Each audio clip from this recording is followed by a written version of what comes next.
ओम श्री साईनाथाय नमः। ओम श्री साईनाथाय नमः। ओम श्री साईनाथाय नमः। सभी साईं भक्तों को नमस्कार। कथा प्रारंभ करते हैं। पिछले भाग में आपको सुनाया था कि पाटिल जी बीमार पड़े। बाबा ने बाईजामा को 3 औषधि की दवाई की पुड़िया दी कि सुबह दोपहर शाम 3 टाइम खिला देना।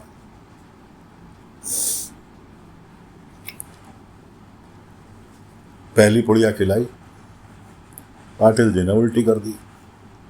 दूसरी खिलाई कि दवाई तो बाहर निकल गई, दूसरी खिला देते हैं।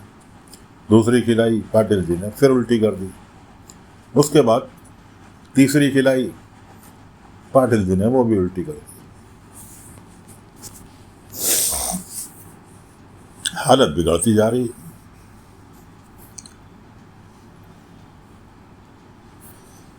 कुलकर्णी के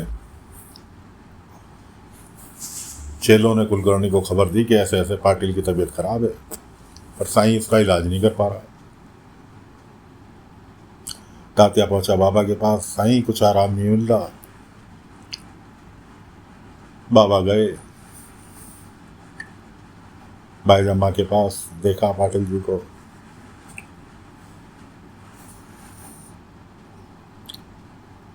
पाटिल जी से कहा, पाटिल जी सब्री रखो, मैं तुम्हारा इलाज लेने जा रहा हूँ।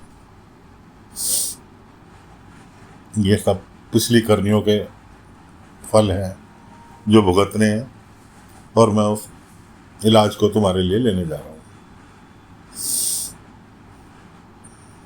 बाबा निकल लिए वहां से। पीछे से आए कुलकर्णी।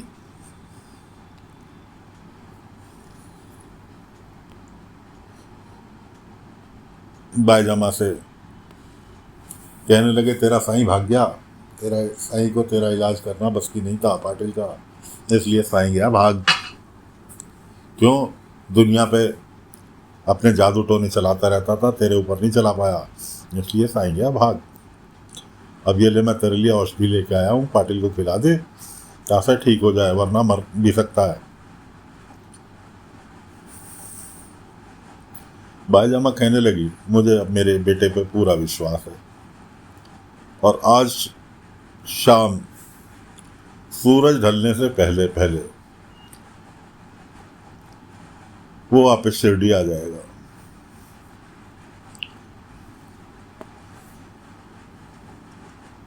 कुलकर्णी कहने लगा, अगर शाम ढलने से पहले नहीं आया या शाम ढलने के बाद आया तो मेरी एक शर्त है,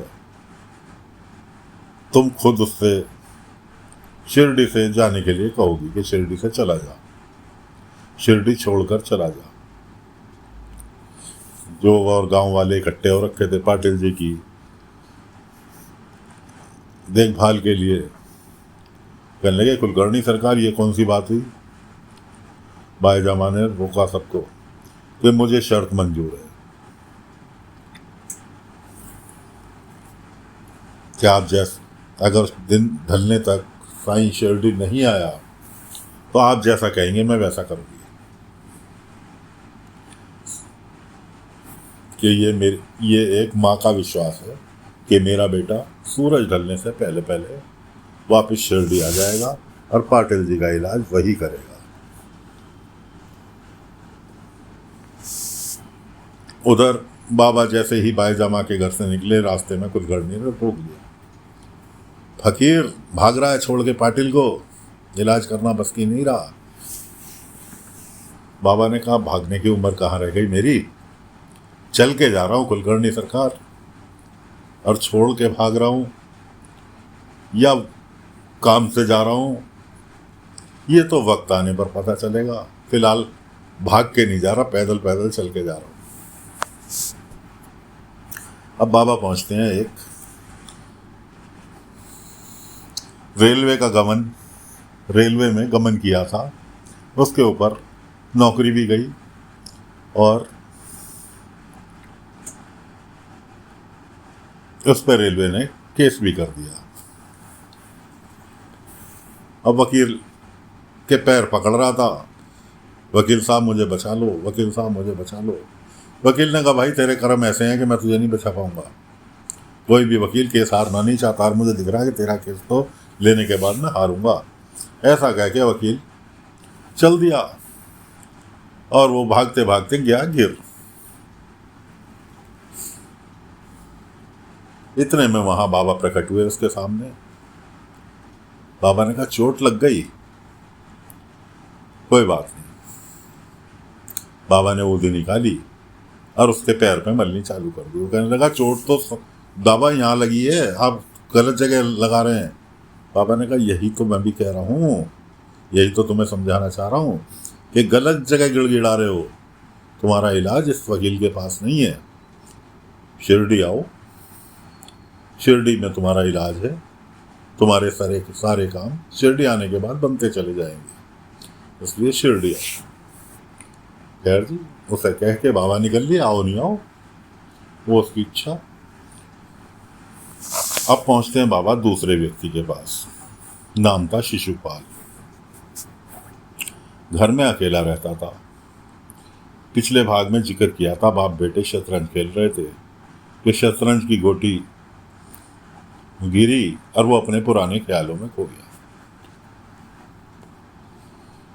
असल में वो व्यक्ति पुराने ख्यालों में क्या खो गया, वो ख्यालों में ही शतरंज खेल रहा था अपने बेटे के साथ।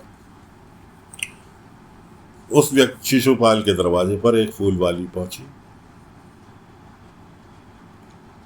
उसने फूल वाली ने दरवाजा खटखटाया, साहब फूल ले लो। उसने कहा मैंने तुझे 50 बार मना किया, अभी इनकी फूलों की यहाँ जरूरत नहीं है और तू यहाँ मत आया कर, मुझे ना करते हुए अच्छा नहीं लगता। ऐसा कह के उसने दरवाजे बंद कर दिए। 2 ही सेकंड बीते होंगे कि इतने में फिर दरवाजा खटका। उसने कहा यार जब तक चिल्ला के नहीं बोलो ये लोग सुनते ही नहीं है। दरवाजा खोला, चिल्लाने ही जा रहा था, सामने बाबा को देख के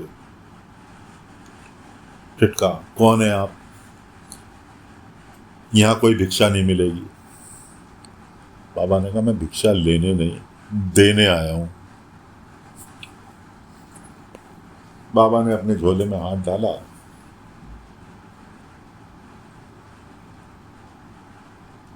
और उसमें से एक लकड़ी की शतरंज निकाली और वो शिशुपाल के हाथ में थमाते हुए कहने लगे। अब शिशुपाल शतरंज देख के चौंका, ये शतरंज तुम्हारे पास कैसे आई?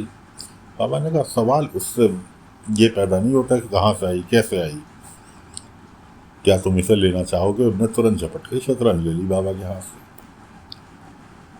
बाबा ने कहा ले लो, फूल ले लो, आज तो तुम्हारी रंग पंचमी का दिन है, तुम्हारी पत्नी को बहुत अच्छा लगेगा। अक्सर वो फूल रंग पंचमी के दिन फूल से होली खेला करती थी। तुम्हें ऐसे ये सब कैसे पता? बाबा ने कहा इन तुम्हारी सब बातों का इलाज मेरे साथ शिरडी चलो, वहां मिलेगा। मैं नहीं जा रहा कहीं भाई शिरडी वेडी। बाबा ने कहा अच्छा एक काम करो, तुम अपने आप को शतरंज का बहुत बड़ा खिलाड़ी समझते हो, अक्सर हमेशा अपने बेटे से शतरंज में जीतते थे, एक बाजी मेरे साथ खेल लो। अगर मैं हार गया तो तुम जैसा मर्जी करना, मत चलना, शतरंज भी नहीं देना, और अगर मैं जीत गया तो तुम्हें मेरे कहा सुनना पड़ेगा, मेरे साथ शिरडी चलना पड़ेगा। तब तो शिशुपाल जो थे सोच में पड़ गए।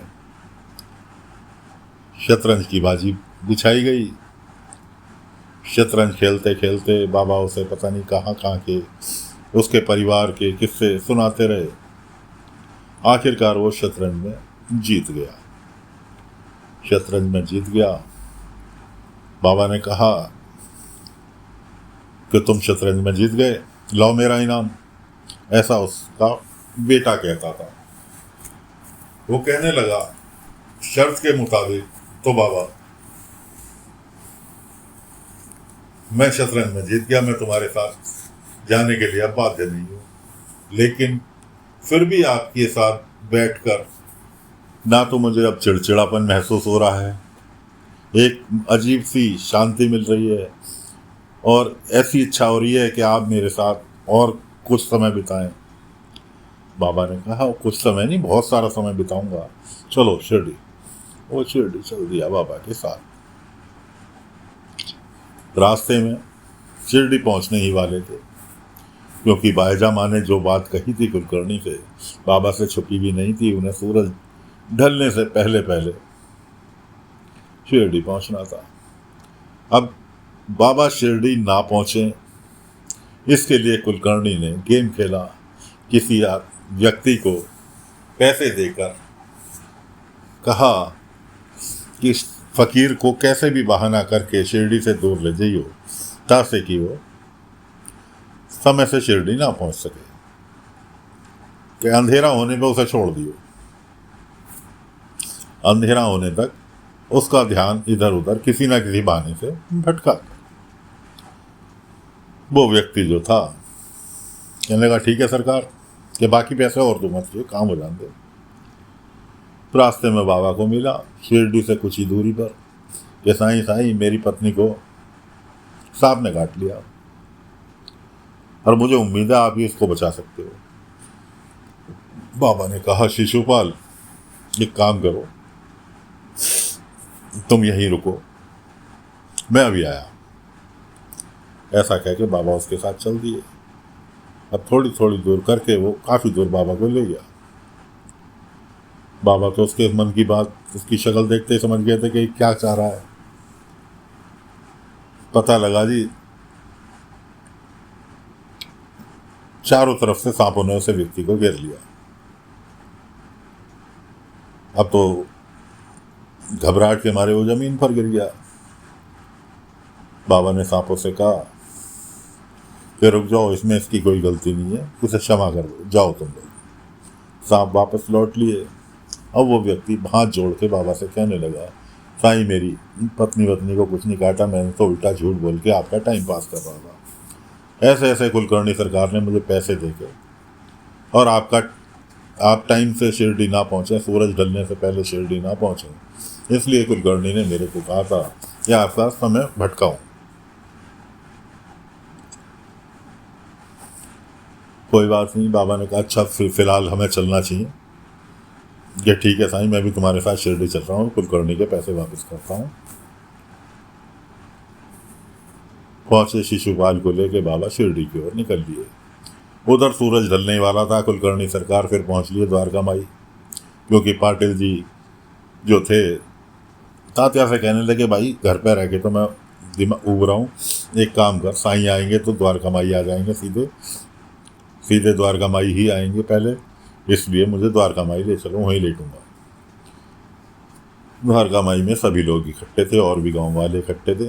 ये पाटिल जी कोई छोटी मोटी हस्ती तो थे नहीं, शिरडी की पाटिल थे, आखिर प्रतिष्ठित व्यक्तियों में गिने जाते थे, तो सभी लोग वहाँ पर जमा थे। इतने में कुलकर्णी पहुँचे। भाईजा का तुम्हारा टाइम खत्म, नहीं आया तुम्हारा साईं लौट के, अब जो मैं कहूँगा वो मानोगी। भाईजा माँ ने कहा कि सरकार अभी सूरज ढलने में वक्त बाकी है। दूर से धूल उड़ती दिखाई दी। कुलकर्णी का ही चेला संता जी और पंता जी में से नाटा वाला जो था पंता जी, वो दूर से कहने लगा साईं आ गए, साईं आ गए। सब में खुशी की लहर दौड़ गई। सबने देखा हाँ दूर से साईं आते हुए दिखाई दिए। सब में खुशी की लहर दौड़ गई। साईं पहुँचे द्वारका माई, सारे सब ने खड़े होके साईं का स्वागत किया।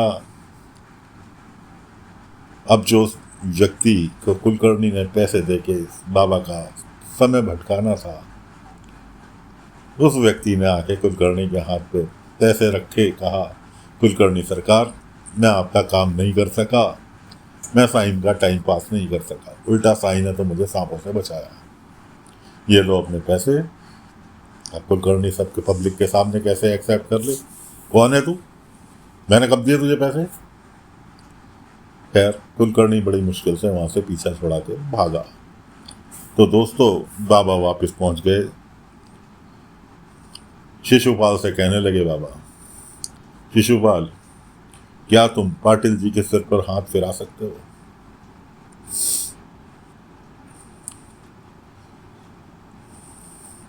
शिशुपाल ने ध्यान से पाटिल जी को देखा।